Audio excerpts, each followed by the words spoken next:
औरंगाबाद दाऊदनगर के भखरुआ मोड़ स्थित माले कार्यालय में 80वें स्वतंत्रता दिवस के अवसर पर झंडोत्तोलन कार्यक्रम आयोजित किया गया। कार्यक्रम में सैकड़ों की संख्या में लोग शामिल हुए। माले प्रखंड सचिव सह राज्य कमेटी सदस्य चंद्रमा पासवान ने झंडोत्तोलन किया, जबकि अधिवक्ता नंद कुमार सिंह ने राष्ट्रगान प्रस्तुत किया। कार्यक्रम को संबोधित करते हुए काराकाज के सांसद कॉमरेड राजाराम सिंह ने कहा कि आज पूरा देश 80वां स्वतंत्रता दिवस मना रहा है। ये दिन आज देश की आज़ादी के लिए अपना सर्वस्व न्यौछावर करने वाले लाखों स्वतंत्रता सेनानियों और शहीदों को याद करने का दिन है। उन्होंने कहा कि स्वतंत्रता दिवस अपनी आपसी एकता, सौहार्द, प्रेम और भाईचारे को मजबूत करने का भी अवसर है। सांसद ने कहा कि आज़ादी केवल जश्न मनाने तक सीमित नहीं है, बल्कि लोकतांत्रिक और संवैधानिक अधिकारों की रक्षा का संकल्प लेने का दिन है। धर्मनिरपेक्षता, अभिव्यक्ति और की स्वतंत्रता और सामाजिक समानता जैसे अधिकारों को बचाए रखना हम सभी की जिम्मेदारी है। उन्होंने कहा कि देश को किसी भी प्रकार की राजशाही या तानाशाही की ओर लौटने नहीं दिया जाएगा। जिस तरह भारत ने ब्रिटिश शासन से आज़ादी हासिल की, उसी तरह देश की संप्रभुता और लोकतांत्रिक व्यवस्था की रक्षा के लिए भी सभी को एकजुट होकर संघर्ष करना होगा। कार्यक्रम में नगर सचिव बिरजू चौधरी, कयूम अंसारी, गणेश कुमार, जनार्दन सिंह, नंद पिंटू सिंह, महेंद्र राम, रामचंद्र चौहान, नंद कुमार सिंह, सत्येंद्र नारायण सिंह, योगेंद्र कुमार, नरसिंह चौहान समेत बड़ी संख्या में कार्यकर्ता एवं स्थानीय लोग मौजूद रहे। इसके लिए संकल्पित भी होना है। यहाँ पर एक बार झंडा फहराने गए थे, जाते ही रहे हैं, जब भी विधायक रहे तब बाद में भी अभी बहुत जगह से हो जाता है, तो कुछ चुनिंदा जगह में उस समय होता था। अभी भी तो डॉक्टर बीके राव ने एक बार कहा कि आप लोग अपने ऑफिस पर नहीं फहराते हैं। हमने कहा कि डॉक्टर साहब, डॉक्टर बीके राव बहुत सम्मानित नागरिक रहे दाऊदनगर के, और दाऊदनगर रहे तो मैंने वो जब तक रहे तो हर कोई को लगता था कि एक गार्जियन है हमारे बीमारी में देखने वाला। तो हमने कहा कि डॉक्टर साहब, कम्युनिस्टों ने आज़ादी के लिए सबसे ज़्यादा जान दी थी। हम लोग भगत सिंह के वारिस हैं, और भगत सिंह जब फांसी पर चढ़ रहे थे तो वजन बढ़ गया था। उन्होंने बस जल्लाद से एक ही बात कहा था। वो लेनिन की किताब पढ़ रहे थे, कहा कि थोड़ा सा रुक जाओ। अंतिम पारा बचा हुआ था what is to be done का। उन्होंने कहा कि इसको खत्म कर लेते हैं, एक क्रांतिकारी दूसरे क्रांतिकारी से मिल रहा है, इसके बाद चलते हैं। और उस पैरा को खत्म किया और फिर डट करके खड़ा हुए और बोले कि चलो। और उसके पहले वजन हुआ फांसी के तरह, तो जितना उनका वजन था उससे वजन बढ़ गया। इतना उत्साह था। दुनिया में मैं पढ़ता हूँ तो शायद कोई ऐसा क्रांतिकारी हो जिसने अपने फांसी का विश्लेषण किया, राजनीतिक विश्लेषण। 8 घंटा पहले देश के नौजवानों के नाम लिखे पत्र में वो लिखते हैं कि हमारी फांसी से आज हम पर कोई दाग नहीं है। मैं 23 साल का हूँ, हो सकता है कि बाद में कोई दाग लगे, लेकिन आज हम पर कोई दाग नहीं है।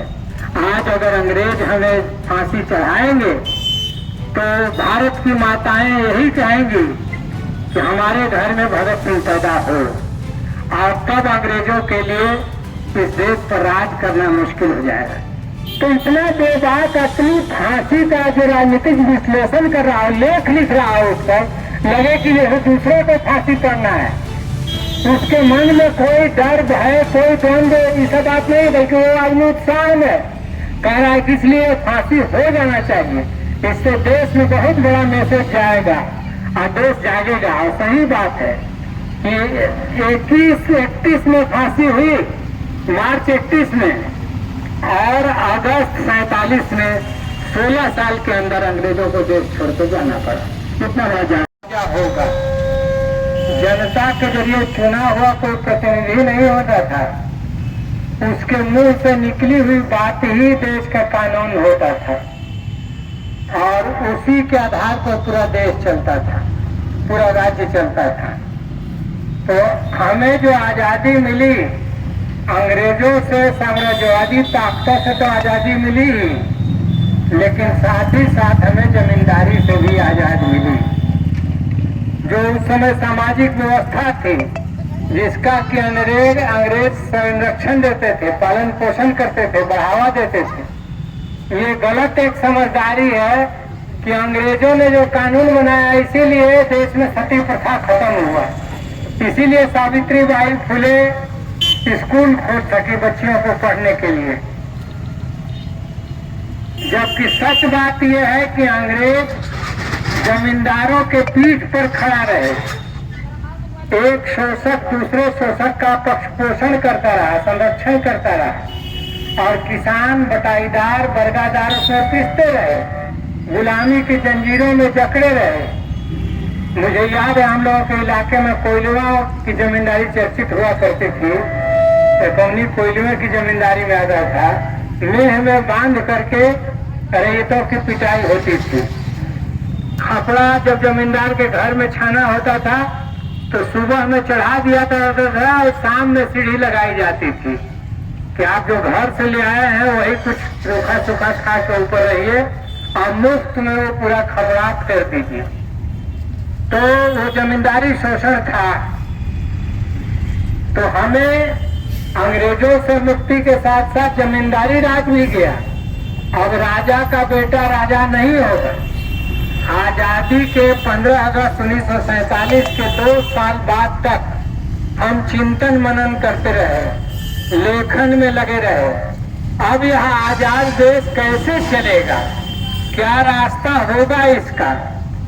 और बाबा साहब डॉक्टर भीमराव अंबेडकर जैसा एक बड़ा पढ़ा लिखा आदमी, कानून का बड़ा जानकार, महाराष्ट्र के दलित मूवमेंट का बड़ा नेता, उन्होंने ड्राफ्ट तैयार किया। संविधान सभा के पहले सभापति वो बने और एक किताब तैयार की गई कि इसी के आधार पर पूरा देश चलेगा।